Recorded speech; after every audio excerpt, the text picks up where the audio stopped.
Buenas tardes. Una vez más aquí estamos reunidos para poder aprender un poco más en el tema de ABP. Y en esta ocasión vamos a tener un tema importante e interesante, las sesiones de aprendizaje en esta metodología. Siempre en compañía con nuestra profesora Ninoska, vamos a poder empezar, no sin antes pedir la dirección divina. Querido Padre que estás en los cielos, te damos gracias por esta oportunidad que nos das de poder aprender. Que tu Espíritu Santo pueda estar con cada uno de los participantes y también con nuestra maestra. Te lo rogamos por Jesús. Amén.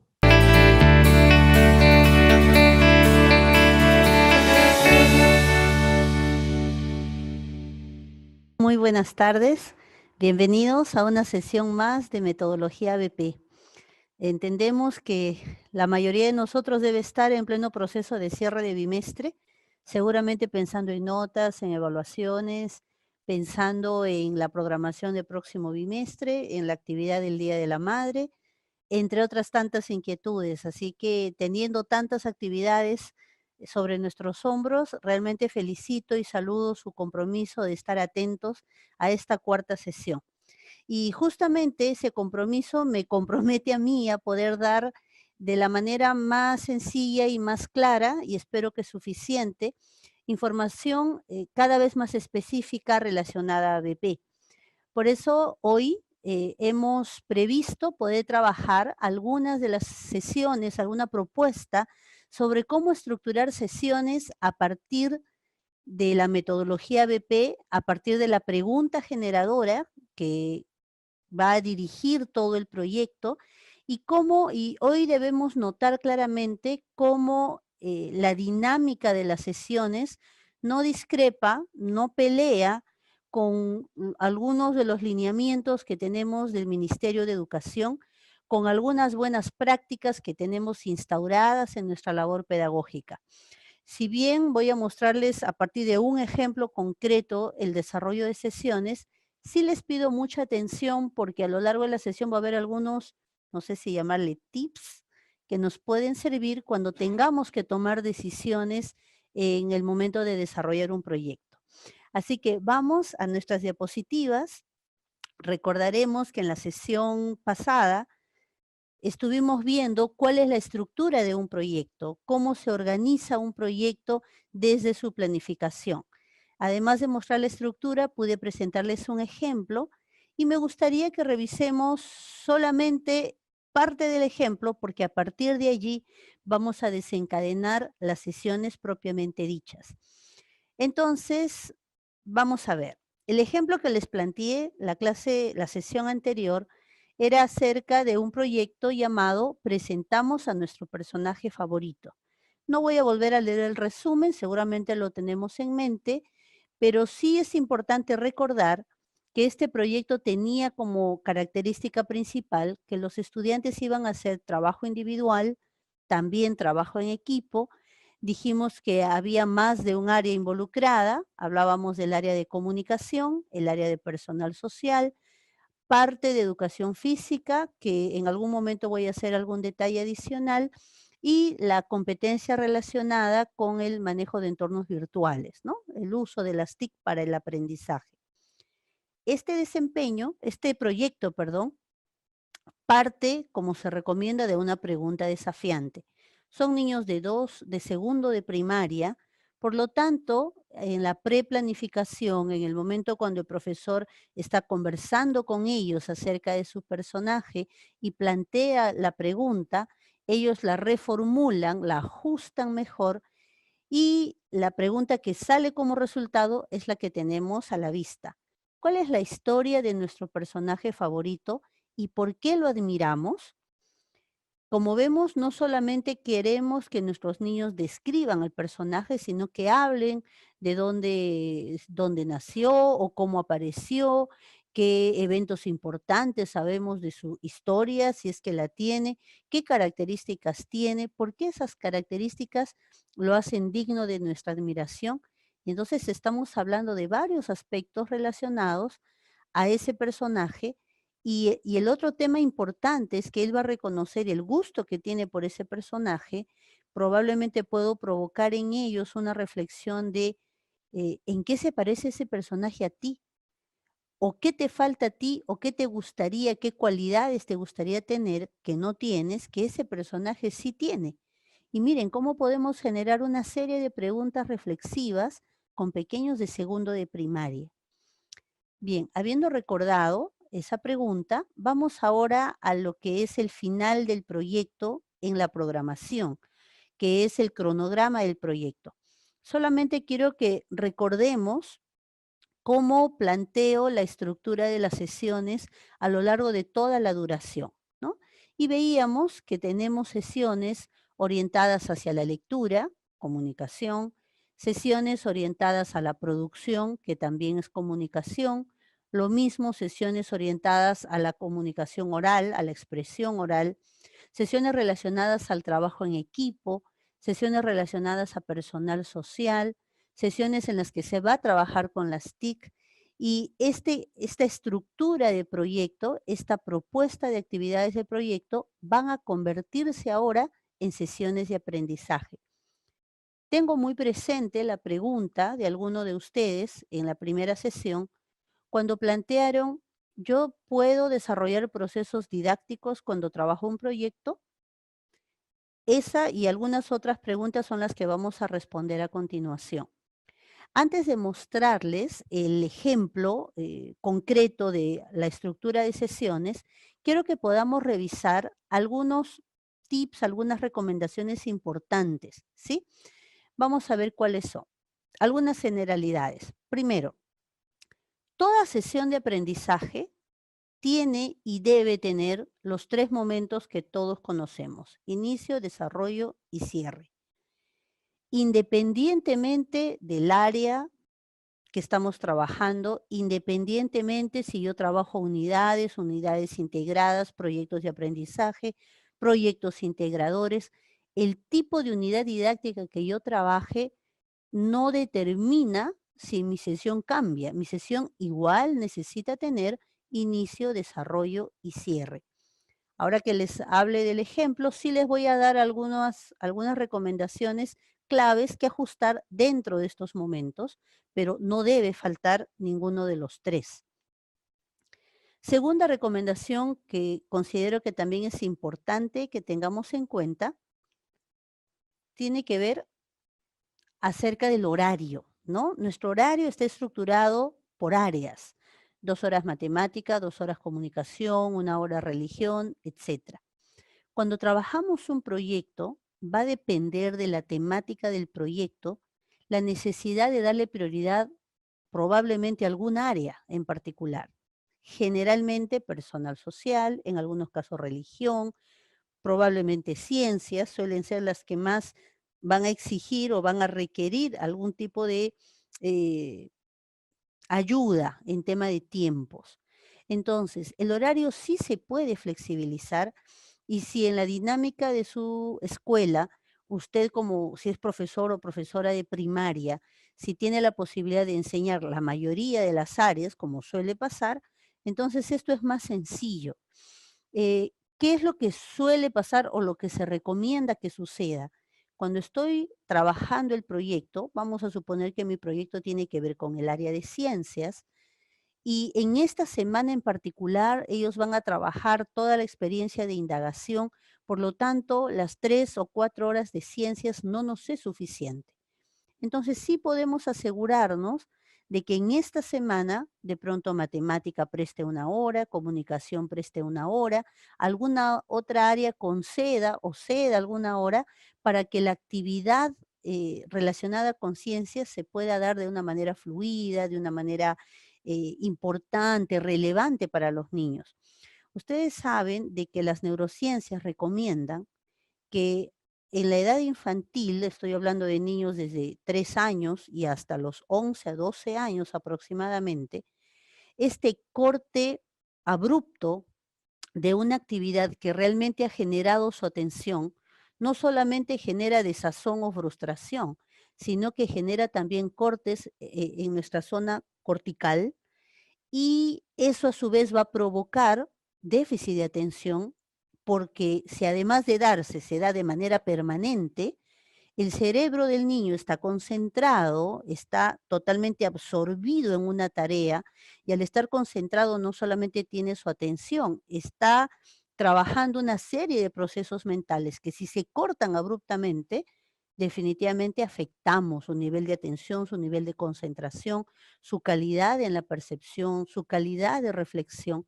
Así que se recomienda, insisto, de que cuando hay una actividad importante, rica, motivadora, cedamos. De tal manera que a la semana siguiente no es que le van a devolver las horas al área, pero podré priorizarla de tal manera de que no haya un retraso en el bimestre, no haya un retraso en toda la unidad, ¿sí? Esto es importante. Y aquí sí entra a tallar, es clave la participación en la metodología de quienes son coordinadores, de quienes son directores, que comprendan la importancia de ceder estos tiempos para que usted como docente no tenga la presión de tener que ceñirse al horario y encuentre que hay actividades demasiado cortadas. Una tercera recomendación tiene que ver con las áreas que no participan en el proyecto. Ya lo habíamos dicho antes, pero hoy estamos hablando de sesiones y por eso quiero hacer el énfasis. Va a suceder que va a haber áreas que no participan en algún proyecto. Entonces, estas áreas necesitan seguir desarrollando su programa de manera corriente, de manera regular. Ahora, podría modificar su horario temporalmente, ¿no? Si matemática lo he tenido 3 o 4 veces por semana en horarios distintos y el proyecto ahora me exige que mis chicos estén trabajando concentrados, voy a exagerar, todos los días, las primeras horas de la mañana, no va a pasar gran cosa porque yo mueva matemática a las últimas horas por una semana. Entonces, sí podemos jugar con el horario en la medida que las áreas que no participan tengan la atención que necesitan tener en el número de horas que necesitan tener. Otro tema importante tiene que ver con la secuencia de sesiones. Les decía hace un momento que siempre debe haber un inicio, un desarrollo y un cierre. Hoy vamos a hablar de cómo tiene que ser ese inicio, desarrollo y cierre. Y aquí hay 3 cuestiones importantes. La primera, en el inicio, seguramente usted ha escuchado, porque todos los profesores lo hemos escuchado en los últimos años, se requieren 4 fases dentro de este momento de inicio, ¿verdad? Despertar la motivación, recoger los saberes previos, generar el conflicto cognitivo y proponer el propósito de la sesión. Lo sabemos prácticamente de memoria. Bien, cuando trabajamos proyectos, vamos a darnos cuenta que cuanto más rico es el proyecto, la generación de conflicto cognitivo y la generación de saberes previos no es imprescindible. Podemos dejar de recoger ese momento como fundamental en el inicio. En otras palabras, cuando tengo mi sesión dentro de un proyecto rico e interesante, siempre tiene que haber el despertar el interés, es decir, la motivación, siempre tengo que mostrar el propósito de la sesión, pero la generación de saberes previos y el conflicto cognitivo no necesariamente. ¿Por qué no? ¿Por qué no? Porque si el proyecto es rico e interesante, si el tema provoca el interés de los chicos, sus saberes previos se van a ir movilizando durante todas las sesiones. Ellos van a estar enganchados permanentemente y los conflictos cognitivos van a irse generando no solo en el inicio de la sesión, sino a lo largo de la investigación que ellos van a estar haciendo. Por eso es que podemos prescindir de de estas dos fases. En el desarrollo, y esto no solamente durante los proyectos, incluso cuando trabajamos unidades de aprendizaje, sean integradas o no, en el desarrollo siempre debemos preguntarnos, ¿cuánto tiempo necesito para desarrollar los procesos didácticos?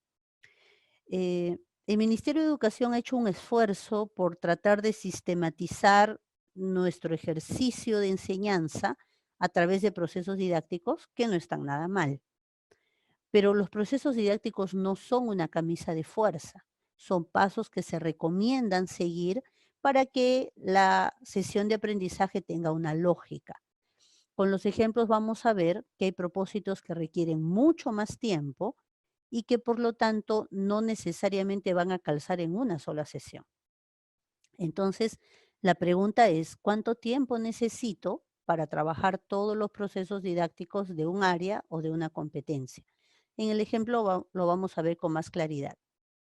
Y finalmente, el cierre.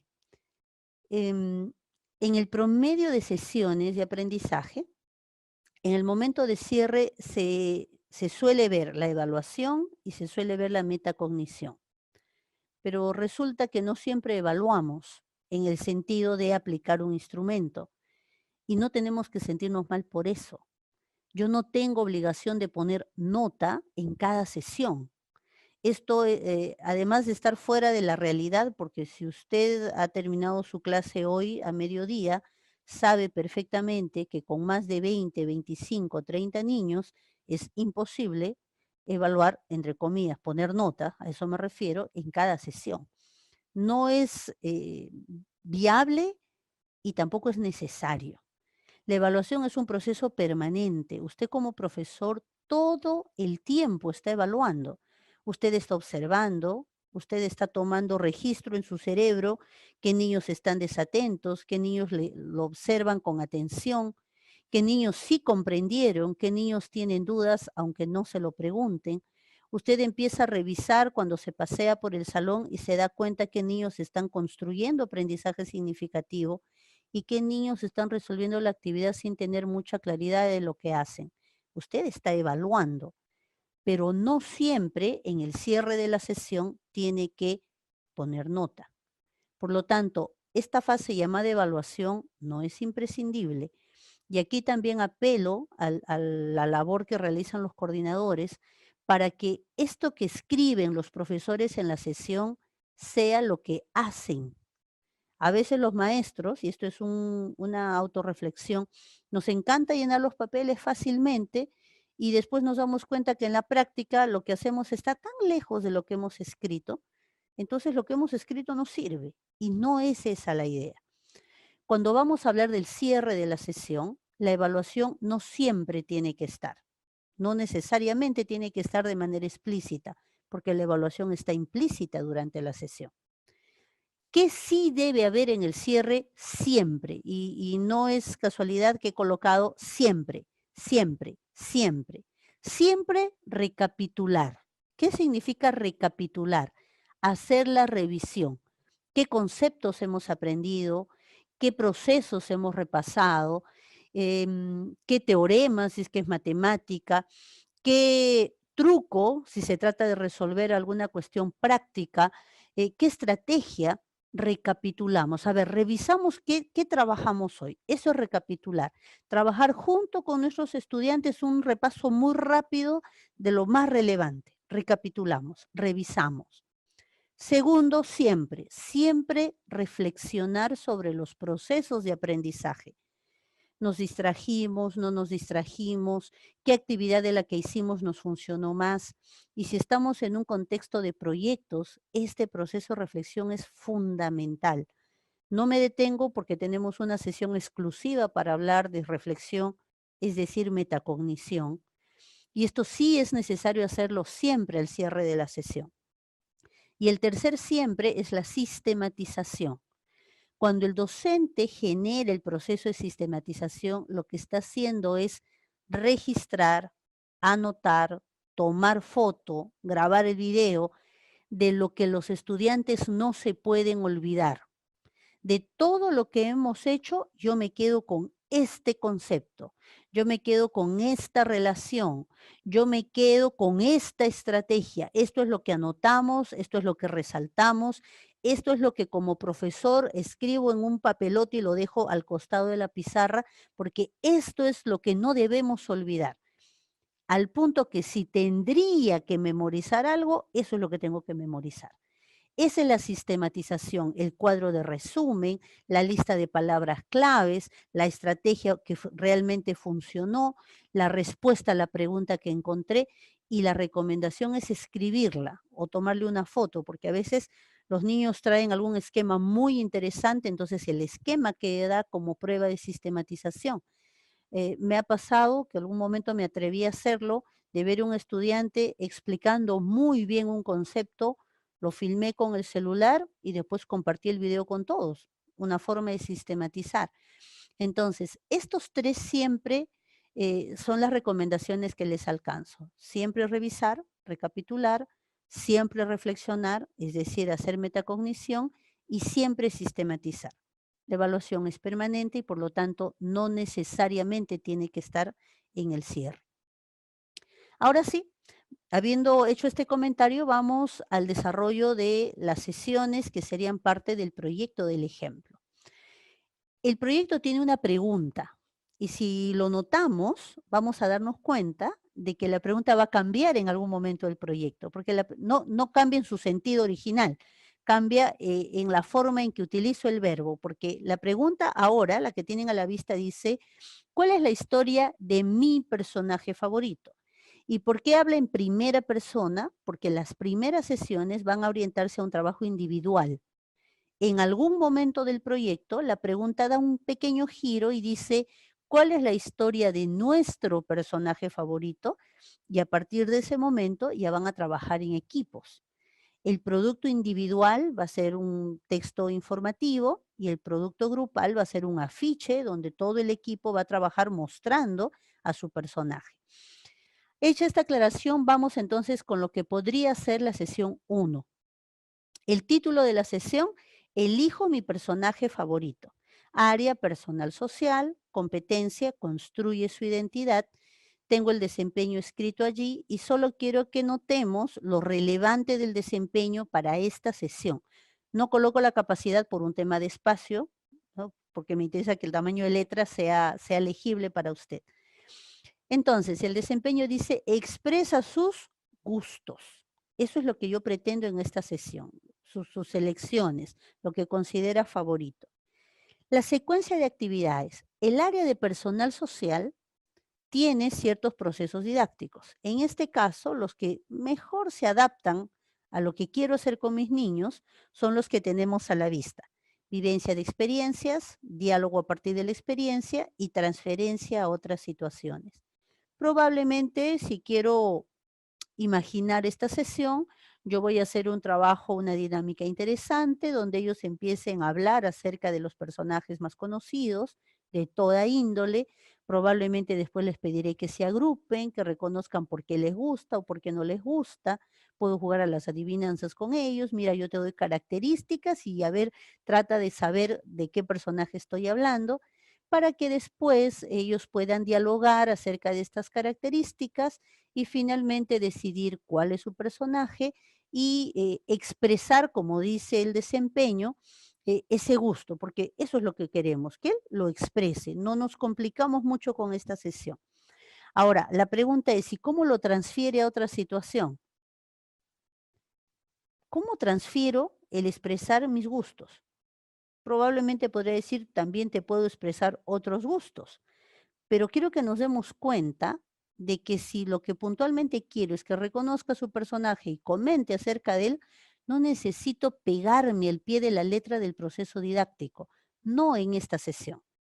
Después vamos a ver otra sesión de personal social donde los procesos didácticos acá quedan grandes porque una transferencia no resulta relevante. En otra sesión vamos a ver que quedan pequeños porque hay muchas más cosas que hacer. Entonces, esta sería una primera sesión, quizás lo dibujas, lo representas, lo modelas en plastilina, etcétera. Segunda sesión. Vamos con el área de comunicación. Investigo sobre mi personaje favorito. Ya sé cuál es, ya lo identifiqué, ya les conté a mis amigos cuál es, ahora yo quiero investigar sobre él. Y el desempeño tiene que ver con ese proceso. Identifica información explícita que se encuentra en distintas partes del texto, la competencia es la que tiene que ver con lectura, y el otro desempeño dice, deduce características implícitas de personajes. Entonces, estoy trabajando la comprensión de textos a nivel literal, cuando identifica información explícita, y también estoy trabajando a nivel inferencial, cuando dice deduce características implícitas de personajes. Todos nosotros estamos en ejercicio y conocemos los procesos didácticos de la lectura, antes de leer, durante la lectura y después de leer. Aquí no hay mucho que decir. Se aplican los procesos didácticos tal cual usted los conoce. ¿Qué es lo que marca la diferencia? Primero, que el texto tiene que ver con el proyecto. Yo quiero saber de mi personaje favorito. Segundo, usted se estará preguntando, pero ¿y si los personajes son diferentes? Hay que buscar diferentes textos, porque lo que queremos ir logrando en nuestros niños es autonomía. No siempre tienen que leer lo mismo. Yo puedo haberlos agrupado según los personajes que les gusta. Eso lo he hecho en la preplanificación. Selecciono un texto básico para un niño de segundo grado y puedo entregarles las copias a los grupos correspondientes. Pero la lectura se trabaja de manera individual. Después el profesor puede ir haciendo preguntas generales. Si es que dónde nació, es real o es un personaje ficticio, si es ficticio, quién lo creó, y cada uno irá alimentando la información de manera oral, también a través de una ficha probablemente, porque lo que nos interesa es que logren esos desempeños a nivel literal y a nivel de inferencia. Entonces, la segunda sesión es bastante regular, un texto y el análisis que corresponde. Tercera sesión, aquí viene un primer quiebre de lo que solemos hacer. Y si usted lo está haciendo, de verdad lo felicito, porque miren el nombre, el título de la sesión. Sigue siendo el mismo, investigo sobre mi personaje favorito. Continúo en el área de comunicación, continúo en la misma competencia y, oh sorpresa, he repetido el segundo desempeño, pero ahora ya no es subrayado, deduce características implícitas. Ahora es subrayado otra parte, determina el significado de palabras según el contexto y hace comparaciones. ¿Por qué está en una sesión aparte? Un ejercicio muy común es que pretendemos que los niños analicen bien un texto en una sola sesión y eso resulta insuficiente. La recomendación es que si es un buen texto y queremos un buen análisis, les demos a los niños más tiempo y más actividades para que se apropien del texto. En este caso, y por eso he colocado un ponga atención, yo podría trabajar esta segunda sesión de 45 o 90 minutos haciendo énfasis en el vocabulario que el día anterior o la sesión anterior de comunicación ellos han encontrado. Recordemos que estamos hablando de más de un texto y por lo tanto va a haber varias palabras que si bien las han encontrado unos en un texto y otros en otro texto, ahora las puedo compartir, las puedo trabajar, puedo jugar buscando sinónimos, puedo buscar antónimos, puedo generar analogías, puedo generar oraciones, puedo jugar con las palabras para que mis niños se den cuenta que esas palabras son parte de su uso. Entonces, estoy trabajando dentro de la competencia de ley, estoy trabajando dentro del proyecto, cuál es la historia de mi personaje favorito, pero si me doy cuenta, yo estoy dentro de los procesos didácticos, estoy aún en el durante, porque todavía sigo masticando el texto, estoy apropiándome de esas palabras. Y la recomendación didáctica es que una vez que jugamos con las palabras, sinónimos, antónimos, analogías, oraciones, ejemplos, contraejemplos, volvamos a leer las mismas palabras en el texto. A ver, vamos a leer el texto en voz alta. Yo le aseguro que la comprensión de esos niños va a aumentar. Entonces, hasta aquí yo ya tengo 3 sesiones y vamos hacia la cuarta. Sigo en el área de comunicación, ahora doy un salto hacia la competencia de escribe textos diversos. El título de mi sesión, escribo sobre mi personaje favorito para que otros lo conozcan. Es decir, yo no escribo para que mi profesora revise mi texto, yo escribo para que otros lean acerca de mi personaje. De pronto escribo tan bien que logro que mi compañero cambie de opinión y ahora quiera que mi personaje sea también su personaje favorito.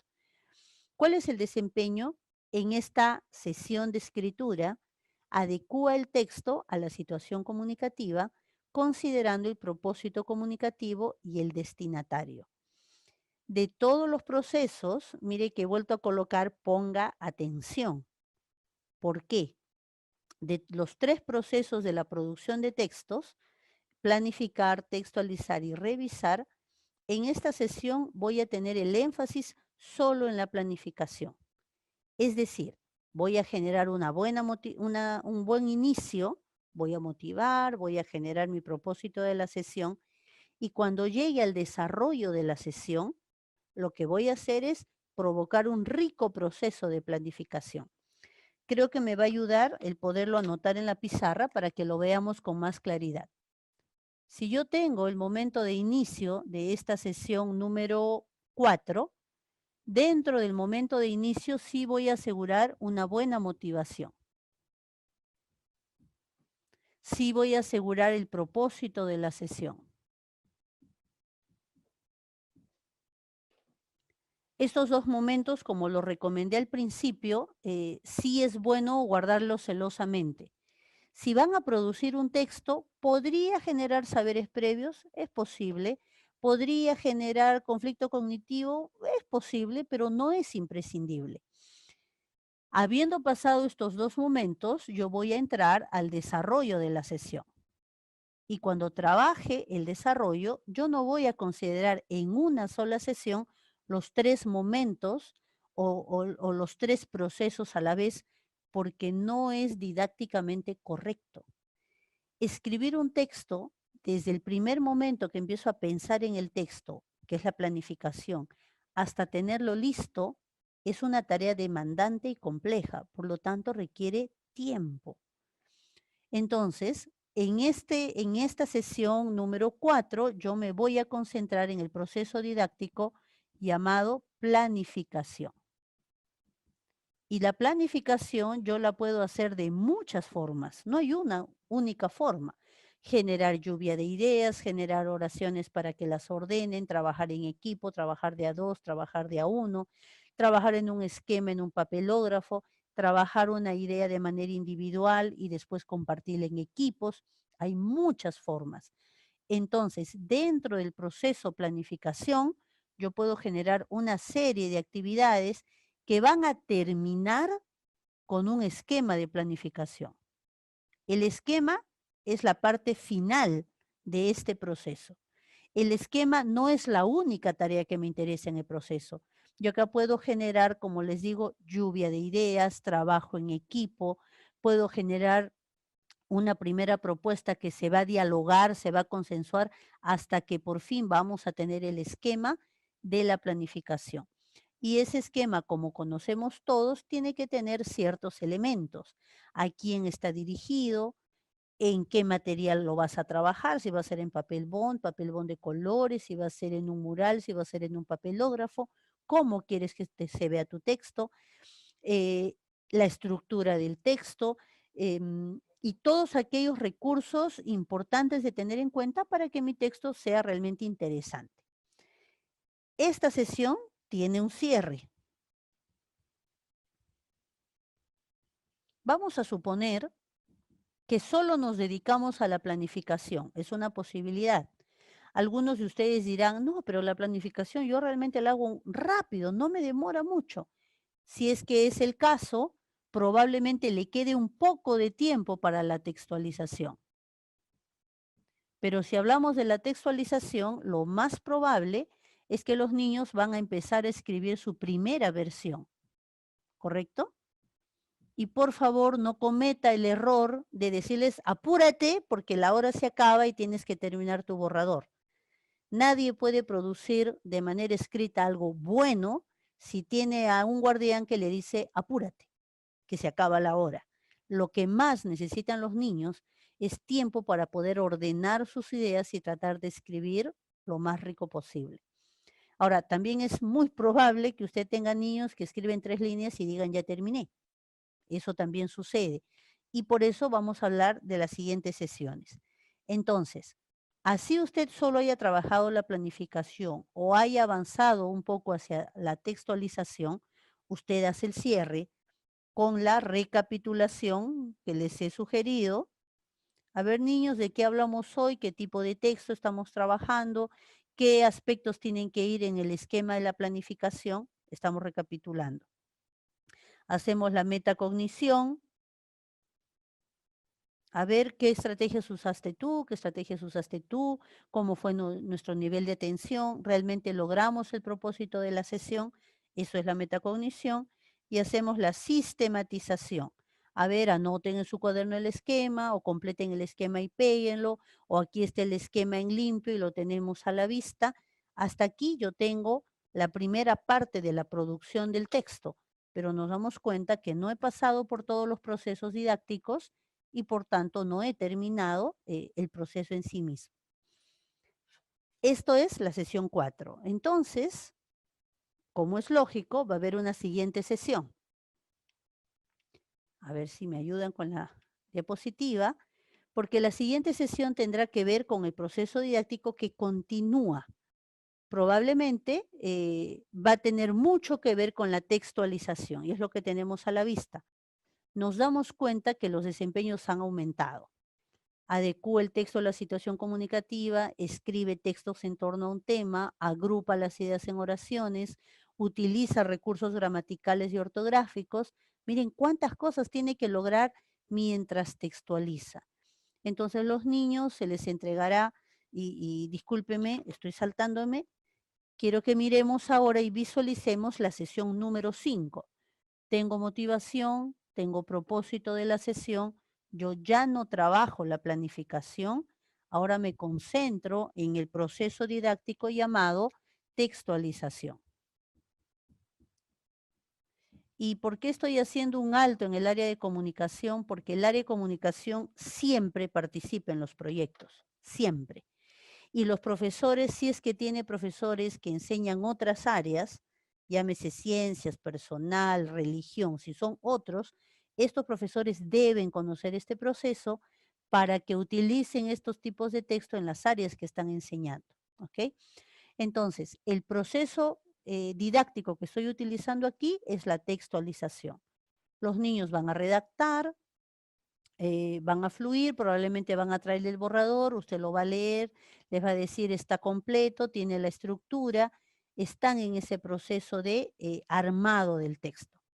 Y el cierre de la misma manera, recapitulo recomendaciones, hago la metacognición del proceso, lograste un buen texto, te parece que está bien, lograste el propósito de la sesión, ¿qué crees que le falta a tu texto? ¿Pudiste concentrarte la mayor parte del tiempo? Etcétera, etcétera. Y sistematizo si es que hay alguna recomendación relevante. Podría aprovechar este proceso de textualización para sistematizar, por ejemplo, con la estructura del texto. Si es que es un texto informativo, recuerden que, aquí lo diré, recuerden que dijimos que un texto informativo tiene que tener título, tiene que tener una introducción, tiene que desarrollar las partes y una conclusión, por ejemplo. Y esta sistematización tendrá que verse en un papelógrafo.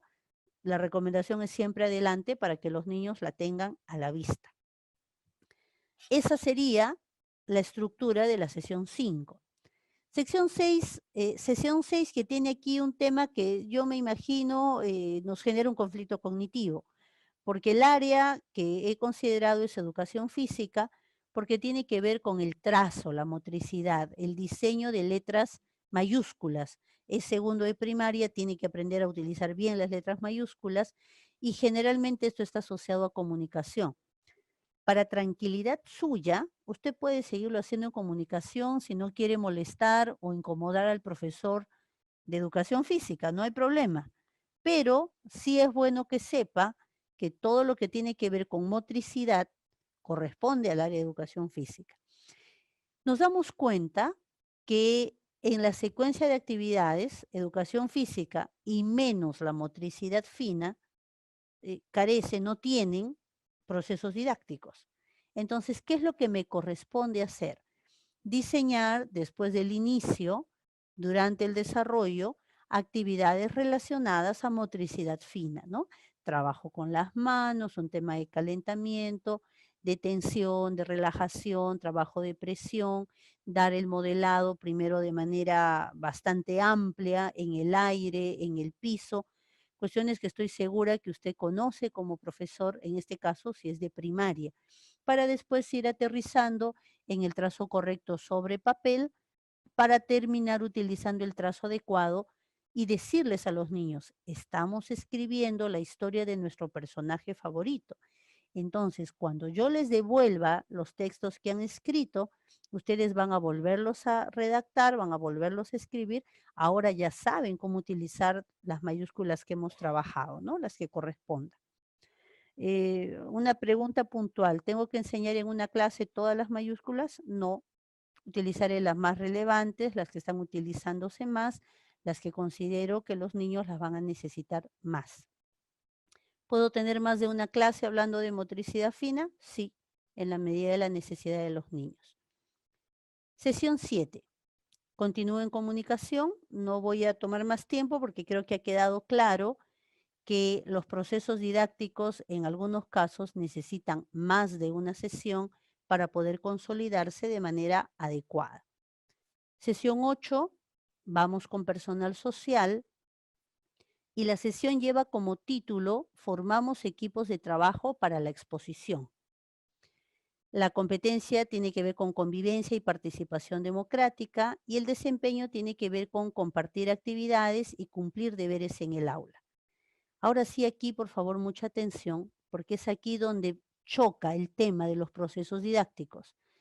Los profesores tenemos que ser muy criteriales y no aplicar las reglas a rajatabla, porque resulta que los procesos didácticos de personal social son vivencia de experiencias, diálogo a partir de la experiencia y transferencia.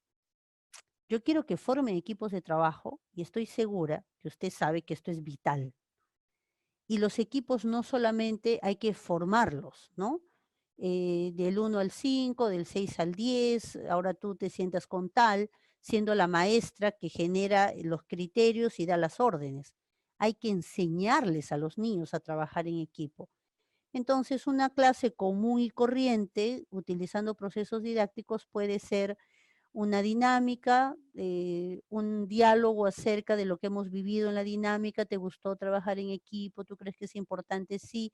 Y la transferencia pidiéndole a los niños, ¿en qué otras ocasiones o en qué otras situaciones trabajas en equipo? Y tenemos la sesión lista, pero no es suficiente. Entonces, les propongo alguna secuencia de actividades que enriquece los procesos didácticos y que además considero que es necesario trabajar si queremos lograr el desempeño. Las tenemos a la vista. Dinámica grupal que requiere el trabajo en equipo para conseguir una meta. Una dinámica interesante, no sé si el tesoro escondido. Hay muchas dinámicas y ustedes deben tener incluso muchísimas más en la mente que yo. Efectivamente, diálogo a partir de la experiencia. Vamos a hacer la reflexión.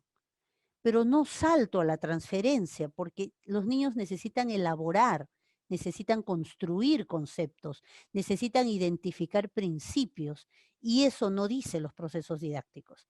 Entonces, hago un paréntesis y digo, necesito que mis niños definan lo que es un equipo. Un equipo no es un grupo, son dos cosas distintas. Necesito que trabajemos con mis niños cuáles son las características de un verdadero equipo a partir de la dinámica que hemos trabajado, a partir de alguna información que pueden leer, también es posible. Luego quiero que revisemos roles de los miembros del equipo para el proyecto. Y miren cómo conecto la sesión de personal con el proyecto. Niños, estamos trabajando un proyecto, va a haber una feria para mostrar a nuestros personajes y necesitamos formar buenos equipos.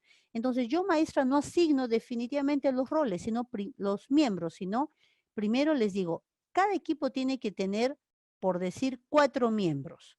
Uno tiene que ser el coordinador, el otro tiene que ser el encargado de materiales, el tercero tiene que ser el secretario y el cuarto tiene que ser el organizador del tiempo, por decir. Entonces les muestro los roles a mis estudiantes, discutimos en qué consiste la tarea de cada uno.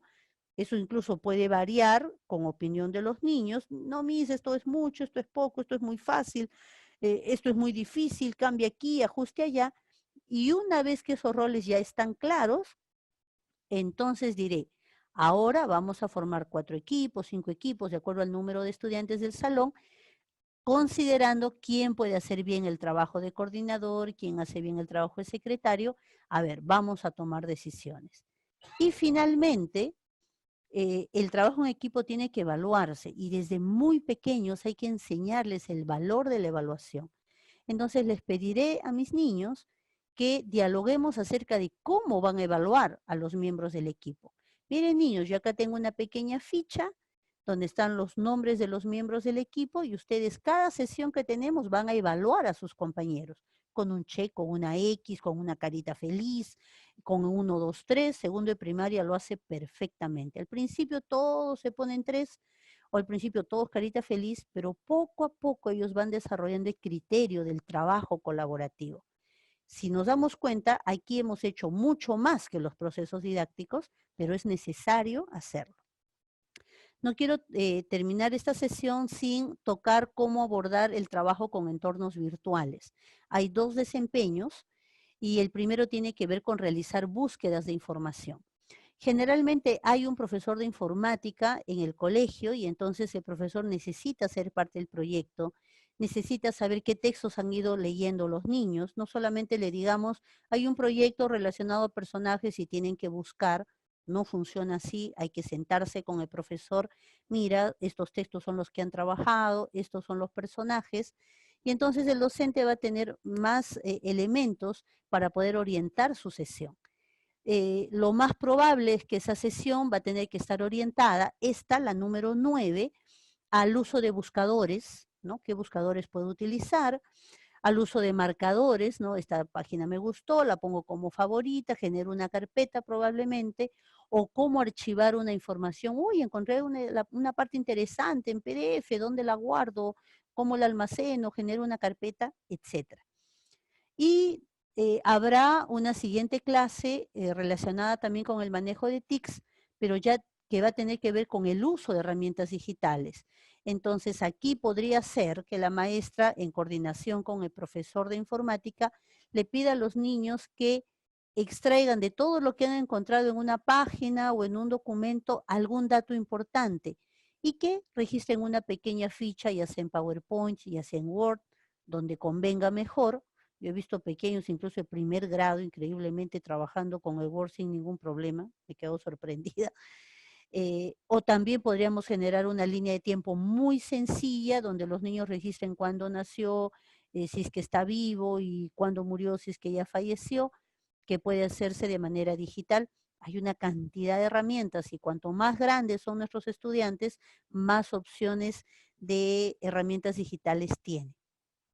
Bien, la sesión 11, la comunicación oral, que tiene que ver con exponer lo que han investigado. Y hasta aquí tenemos una pequeña muestra de lo que sería parte del desarrollo del proyecto como sesiones de aprendizaje. Espero que el ejemplo les haya resultado clarificador, seguramente no suficiente, pero he tratado de hacer el esfuerzo de llevar de una manera muy concreta cuál es la lógica para estructurar las sesiones dentro de un proyecto de aprendizaje. Quedo atenta a sus preguntas.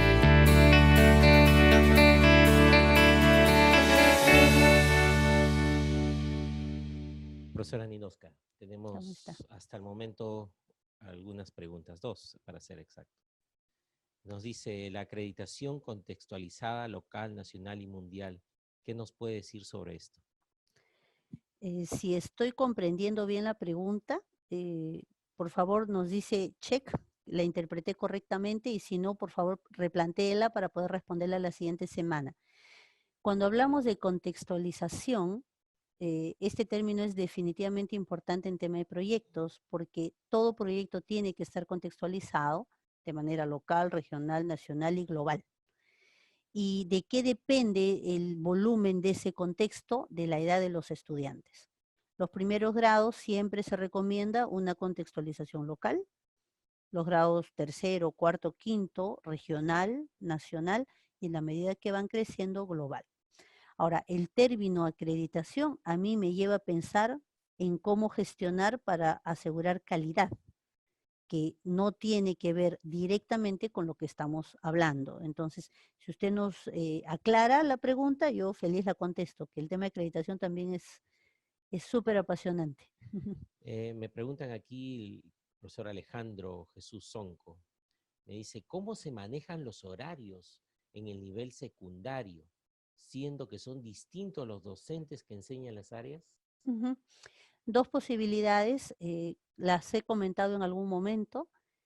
Y ahora lo digo muy claramente. La primera opción es que el colegio, si realmente el colegio quiere apostar por metodología ABP, entonces puede hacer un esfuerzo para que durante el año cierre un tiempo el horario y diga, toda esta semana, toda secundaria trabaja con proyectos.